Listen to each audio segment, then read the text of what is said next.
보도록 하겠습니다. 다윗은 은혜로우시고 노하기를 더디하시며 항상 긍휼을 베푸시는 하나님을 일생 동안 체험했습니다. 그래서 기쁨으로 하나님을 송축하는 것입니다. 자, 주보에 여기 나왔죠. 오늘 본문 8절 9절을 우리 다 같이 읽어보겠습니다. 8절 9절 8절 9절 자, 시작. 여호와는 은혜로우시며 자비하시며 노하기를 더디하시며 인자하심이 크시도다.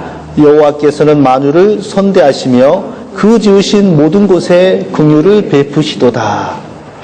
하나님이 다윗이 하나님을 왕으로 삼고 최고의 찬송을 올려드리는 이유는 그동안 자기가 경험하기에 하나님은 너무나도 은혜로우신 분이고, 그리고 자기가 잘못하였을 때도 진노하기를 더디하시고, 진노할지라도 자기를 저주하고 그냥 단순히 때리기 위해서 진노하시는 것이 아니라 바로 세우기 위해서 진노하시고, 진노하시는 가운데서도 쉬지 않고 긍휼히 여기시기를 반복하신 하나님이기 때문에 감사가 넘쳐나는 것입니다.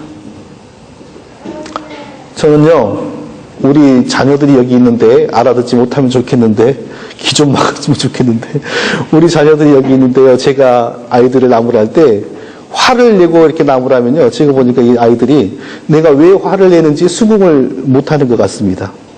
수긍도 못하고 아버지가 갑자기 보룩 화를 내다가 화가 풀리면 그만하고 이러니까 아이들이 내가 왜 지금 혼이 나는 거지? 이유가 뭐지? 이런 거 잘 모르는 것 같아요. 그런데 엄마는 좀 다른 것 같아요. 아이들이 뭘 잘못했을 때 엄마가 호통을 치면요, 엄마가 호통을 칠 때는 아이들이 느낀 거예요. 아, 저 엄마가 진정으로 나를 위하는구나 하고 그런 마음을 좀 느끼면서 이렇게 혼이 나는 것 같아요. 그리고 내가 뭘 잘못했는지 좀 깨달으면서 혼을 내는 것 같아요. 근데 내가 하면요, 전혀 모르고 아마 저 녀석들 눈을 동그랗게 듣고 있는 거야. 민망하네 내가. 예, 그런 것 같아요. 그러니까 뭐 어찌됐고 왜 내가 아버지의 그런 마음이 없겠어요. 나도 보통의 아버지인데, 특별하진 않을지라도. 근데 문제는 제 안에 그런 훈련이나 그런 기술이 부족하다는 거죠. 그러면 결국은 그게 전달이 안 되는 거죠. 하나님이 우리에게 꼭 저 같은 사람이라면, 저 같은 이런 저 같은 아버지 같다면 우리가 어떻게 하나님을 향하여 진정으로 감사하고 찬송할 수가 있겠습니까? 어렵습니다. 왜냐하면 하나님의 은혜스러우시고 인자하시고 자비하시고 진노를 더디하시는 그런 하나님의 성품이 내게 느껴지지 않는데, 내가 어떻게 감사가 나오고 송축이 나오고 일생을 살면서 하나님의 은혜가 너무나도 정말 귀하다, 찬송이 나올 수 있겠어요? 다윗은 자기 하나님 되시고 자기가 경험한 하나님에게서 바로 그런 것을 느낀 것입니다. 지극히 은혜로우시고 인자하시고 진노하기를 더디하시고 한없이 긍휼을 베푸시는 그 하나님이신 것을 느끼고, 인생의 마지막이 될수록, 인생의 끝이 올수록 여호와를 송축하리이다, 하나님께 감사하며 찬양을 올려드립니다, 이렇게 노래하는 것입니다. 하나님이 얼마나 우리에게 은혜스러운 분인지요, 우리가 느껴지지 않으면 제가 오늘 한번 이것을 얘기해 보겠습니다. 아주 근본적인 사실을 얘기해 보겠습니다. 하나님의 은혜가 어떤 것인지를 한번 생각해 보십시오. 자, 우리가 어떻게 천국 가게 되었습니까? 이 말을 하기 전에 확인하죠. 지금 죽어도 천국 가고 영생의 은혜를 누리게 되신 분들은 아주 잔잔하고 기쁜 마음으로 아멘 하시기 바랍니다. 할렐루야. 그런다고 그렇게 작게 하십니까? 크게 해보세요. 정말 지금 죽어도 주 예수 그리스도의 은혜로 말미암아 천국에서 영원한 영생을 누리게 되었다는 것을 확신하는 분들은 정말 마음으로 은근하게 아멘 해보세요. 할렐루야. 예. 자, 우리가 어떻게 천국 가게 되었습니까? 우리의 힘입니까? 우리의 공로입니까? 아닙니다. 우리에게는 아무 공로나 아무 조건이 없었습니다. 그럼에도 불구하고 하나님이 우리를 택하셨습니다. 아무런 근거가 없음에도 불구하고 우리를 택하여 주셨어요. 택하여 주셨단 말을 똑같이 하면서도 결국에는 인간의 공로를 주장하는 사람들이 있습니다. 이게 뭐냐 하면요, 하나님이 너 예수님 믿고 천국 갈 거냐? 예수님 안 믿고 너 지옥에 갈 거냐? 이 사실을 제시하면서 선택은 네가 해라. 이렇게 했다는 거예요. 그런데 이 사람들이 생각을 해보고 그래서 나는 믿기 싫어. 그 사람들은 끝까지 안 믿고 지옥으로 가고 그때 그래요. 나 믿을게요 해가지고 천국 가는 사람으로 갈라진다는 겁니다. 자, 우리끼리인데 이 사상이 어디 사상이냐? 감리교 사상이에요. 자, 그러면 생각해 보세요. 예수님의 구원이 여기 있어요. 그런데 이 구원을 내 것으로 만들 거냐, 내 것으로 만들지 않을 거냐를 누가 결정하냐면 내가 결정해요. 내가 결정해가지고 여기서 붙잡아갖고 내 영혼을 내가 구원했어요. 자, 이게 진실이라면 우리가 다윗처럼 하나님 감사합니다. 지극히 하나님의 은혜가 제게 크고도 큽니다. 감사합니다. 감사 외에는 할 게 없습니다. 이런 찬송을 할 수 있겠냐고요. 나의 구원의 절반의 공로는 나한테 있는데 왜 내가 예수님 믿으면 천국 간다는 사실을 깨닫고서 내가 천국 가고 싶어서 내가 믿었는데 그런 신앙으로는 진정한 감사와 진정한 송축이 나올 수가 없는 것입니다. 우리는 처음부터 영원히 지옥 갈 수밖에 없는 죄인이었어요. 이미 영원히 죽어 있었기 때문에 우리 스스로의 힘으로는 절대로 살아날 수가 없고 우리의 인격이나 이성은 완전히 타락했기 때문에 예수 그리스도의 영생의 진리에 대해서는 요만큼도 우리가 깨닫거나 뭘 해볼 수 없는 무감각한 상태에서 우리가 살고 있었습니다. 아무 구원의 가능성이 없어서 그런데 하나님께서 무조건 선택해 주시고 그리고 예수 그리스도 안에 있는 영광스러운 구원을 값없이 주시기로 선택한 우리에게 주시기로 작정하셨어요. 그리고 우리를 구원하시기 위해서 아무 죄 없으신 예수 그리스도 우리가 구원해 주세요라고 요청도 하기 전에 먼저 예수 그리스도를 십자가에서 죽게 하시고 우리의 구원의 길을 준비하시고 그리고 그 다음에 하나님이 우리에게 은혜를 주셔서 우리도 하여금 예수 그리스도 앞으로 가도록 만들어 주셨어요. 그러니 얼마나 이게 우리가 찬송해야 될 내용입니까? 이미 죽은 죄인들은요 예수 그리스도 앞으로 가는 것을 얼마나 싫어하는지 모릅니다. 아마 여기 구원받은 성도들 가운데 스스로 예수 그리스도 앞에 가는 게 즐거워가지고 빨리 가야지 하면서 온 사람은 아무도 없습니다. 이미 마귀가 오염시켜 놓은 세상의 유혹과 쾌락과 즐거움을 맛보았기 때문에요. 예수 그리스도 앞으로 가는 건 너무 싫고 그리고 그 계속 즐기던 죄악과 세상의 재미가 너무나도 우리를 계속 땡기는 거예요. 제가 몇 번 고백했지요. 제가 청년 시절에요. 예수님 믿고 천국 가는 거 전혀 거부감 없었어요. 가야지요. 제가 왜 지옥을 왜 갑니까? 천국 가야지요. 그러나 항상 제 마음속에 여기서 들려오는 외침은 뭐냐면 천국 가기는 가는데 양로원 가기 몇 년 전에 내가 예수님 믿지 그 전에는 세상 유혹과 쾌락을 많이 즐기고 그러다가 난 나중에 가겠다. 항상 그게 제 생각이었어요. 만일 제 뜻대로 했다면 제가 어떻게 됐겠어요? 그럼 하나님은 제 뜻대로 하지 않고 하나님의 깊으신 뜻대로 아무 가치 없는 저에게 은혜를 부으셔서 예수 그리스도를 찾아가게 하셨어요.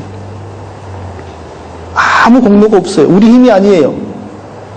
우리가 한 게 아니에요. 그러므로 우리는 하나님 앞에 감사할 수밖에 없는 거예요.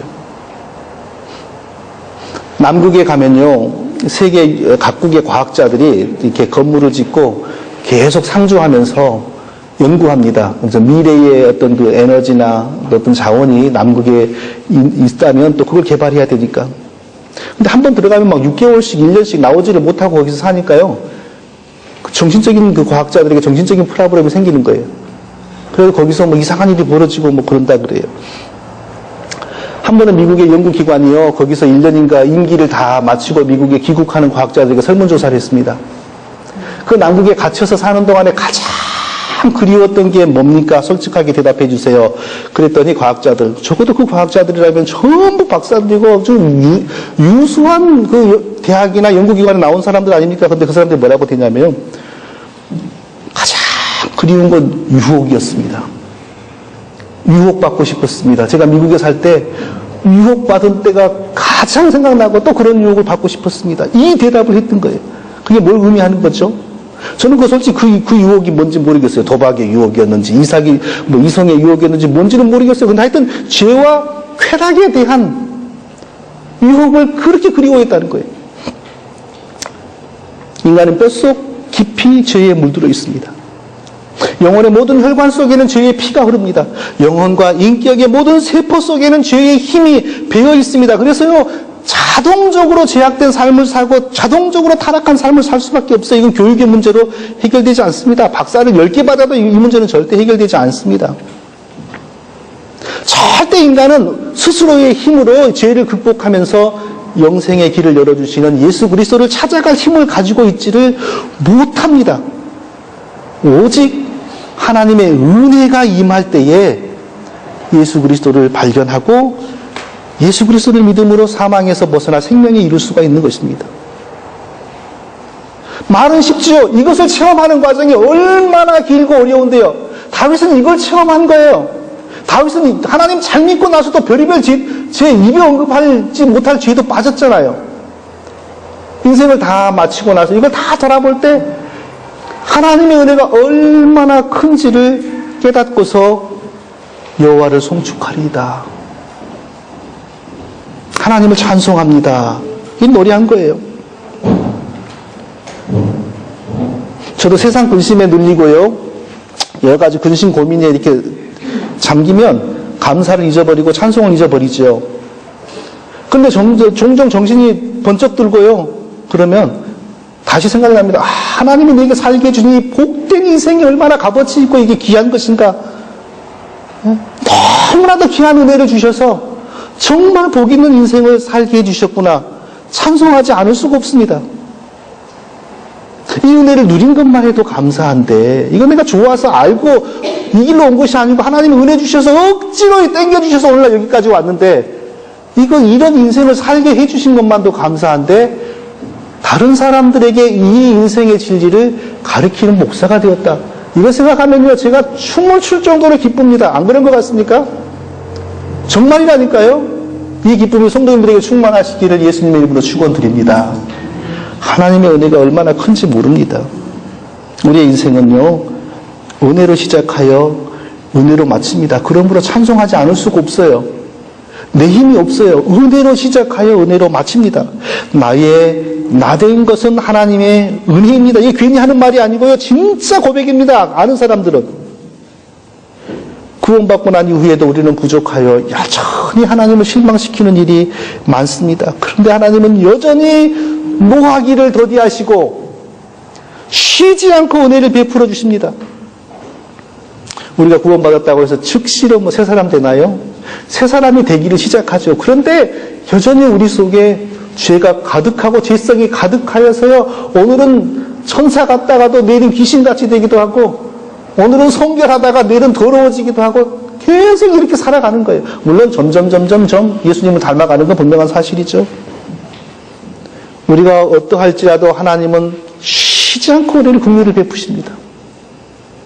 쉬지 않고 언제나 우리에게 은혜스러우십니다.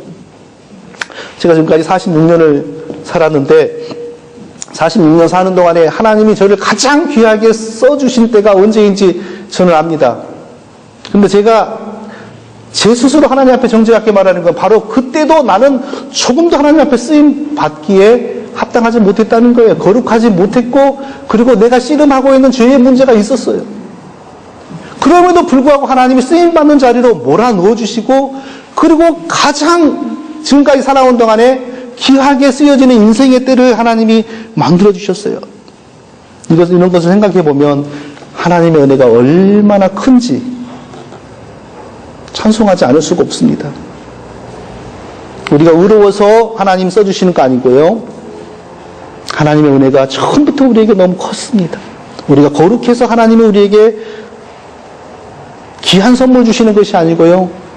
하나님의 은혜가 처음부터 넘쳤습니다. 정말로 하나님의 은혜가 큽니다. 언제나 우리에게 하나님은 은혜스러우십니다. 우리의 실수와 허물에 대해서도 하나님은 노하기를 더디하십니다. 계속 긍휼을 베풀어 주십니다. 사랑하는 성도 여러분, 다윗이 이러한 하나님의 은혜를 일생 동안 쉬지 않고 경험하였던 것처럼 우리도 경험하게 될 것입니다. 다윗이 시간이 갈수록 여호와를 송축하리이다 라고 노래했던 것처럼 저와 우리 모든 성도님들도 일생 동안 기쁨으로, 감사함으로 하나님을 송축해야 됩니다. 돈이 많고 적고 이건 본질이 아니에요. 몸이 건강하고 덜 건강하고 이것도 본질이 아니에요. 그건 기독교의 본질이 아닙니다. 하나님이 내 영혼에 부어주신 놀라운 은혜를 깨닫고 하나님을 즐거이 송축하는 우리 모두가 되시기를 예수님의 이름으로 축원드립니다.